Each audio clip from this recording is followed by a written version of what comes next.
how to explain it.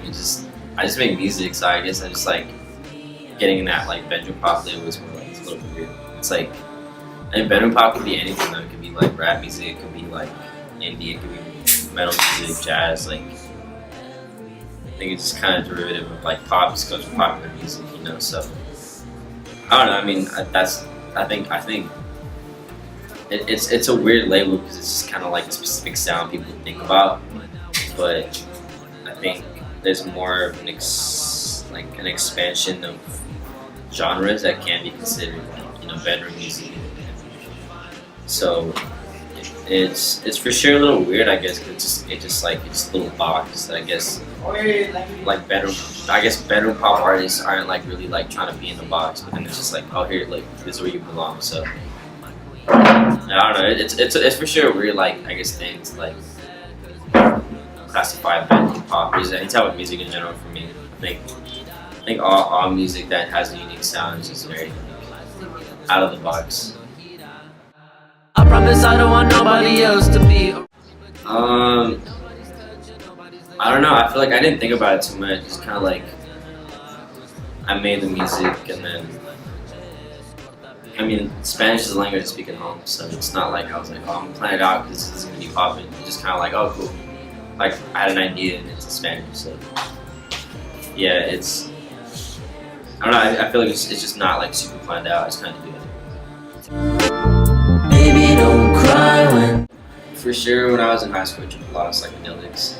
You know, I did a lot of different type of acids, and I would listen to a lot of like psychedelic music, like Tim Paula, and More Orchestra. You know, like the Olivia Tremor Control.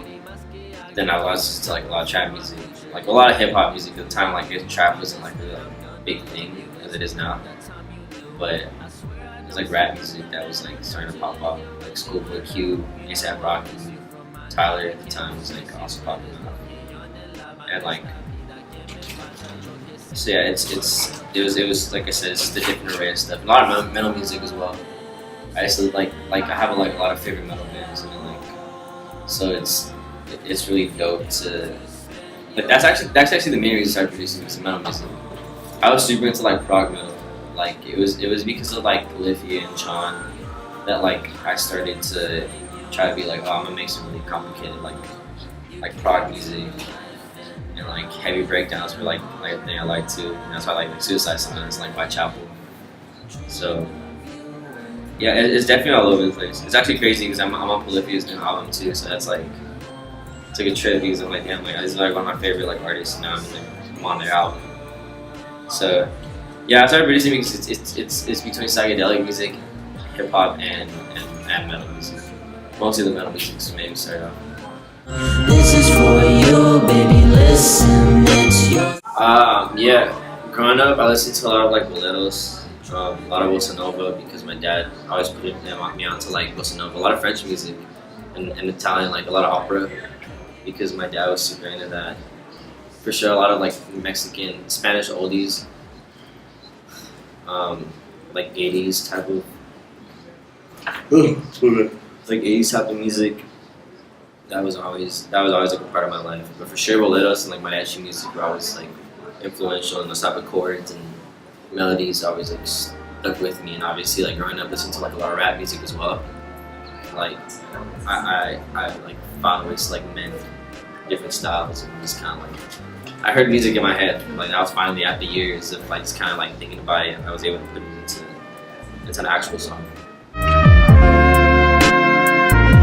I mean, I'm just hella emotional, dude. Like, I be thinking about love, you know? Shit. It's me. I don't know. I feel like it's either like love or like a lot of my new music's very psychedelic. So but it's still like it's still a lot of love lyrics, you know? So it's like. Shit, I mean, that's me. So you're kind of like a romantic at heart too? Yeah, heavy. Okay. Heavy, yeah. I'm super crybaby too, dude. Yeah, CRV is like my first car ever, so I made that beat, and it was a little bit like, and I was like, this is cute, it's cute, you know? So I just made the song, I thought the lyrics were tight. And then I was like, fuck it. I just sent it to Doris. She was like, oh, let's just put it out. And then, I don't know, people hella fuck with it. It's just weird. Like, I didn't think people were gonna like the song.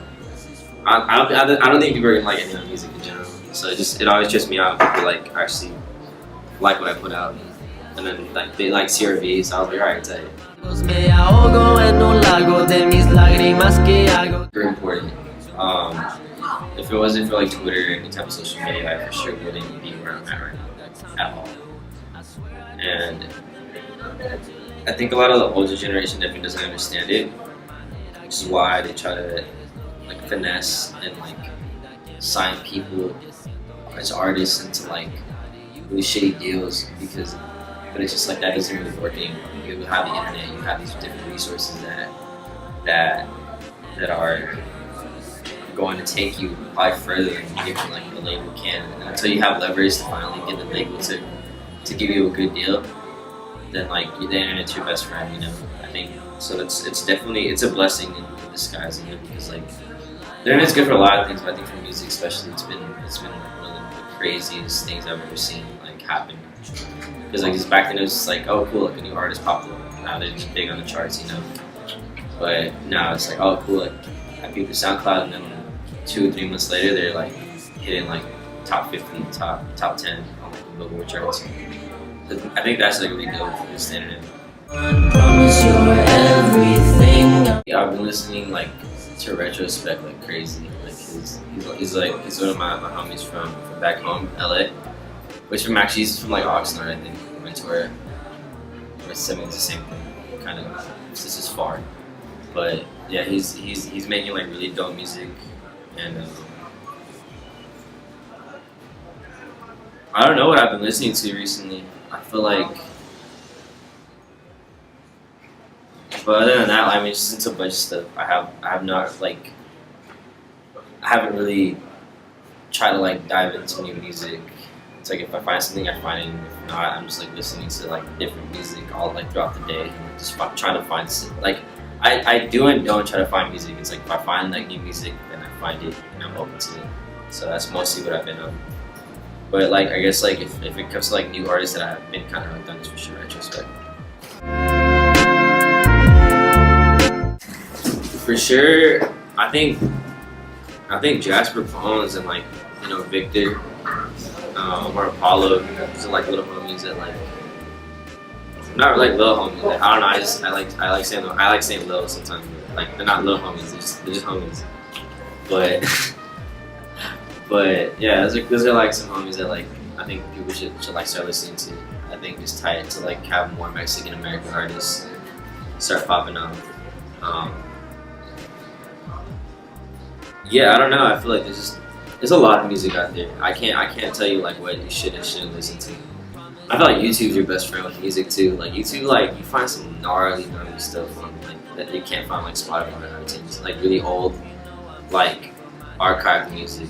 It's like really crazy. Just like recently, I've been like listening to a lot of like Billy Junas, which is like an old like Russian artist. Yeah, I think it's like really dope. It's weird. Like I don't have. It's like the array of music that I like is very. It all kind of contradicts itself. It's weird, but I don't know. I feel like there's a lot of artists you should look up. I feel like whether it's like new or very outdated, there's always new music to find. Always, 100%. Some of my favorite music is even like on SoundCloud. Like even artists that don't have music on Spotify, just fools that like put all their shit on like on SoundCloud. And I was like, oh, it's tight. It's like one of your favorite songs. I was like, keep that artist. Working on my first album. So it's, like I said, it's a lot of romantic music, but a lot of psychedelic music as well. I've been influenced heavy by a lot of like 80s like jazz funk, but also a lot of 808 and like R&B trap music. So it's interesting. It's interesting. I can't really like describe it if I tried, but I mean it's not that crazy. It's just the music. Just the album itself is cohesive and it isn't. So I hope it does well.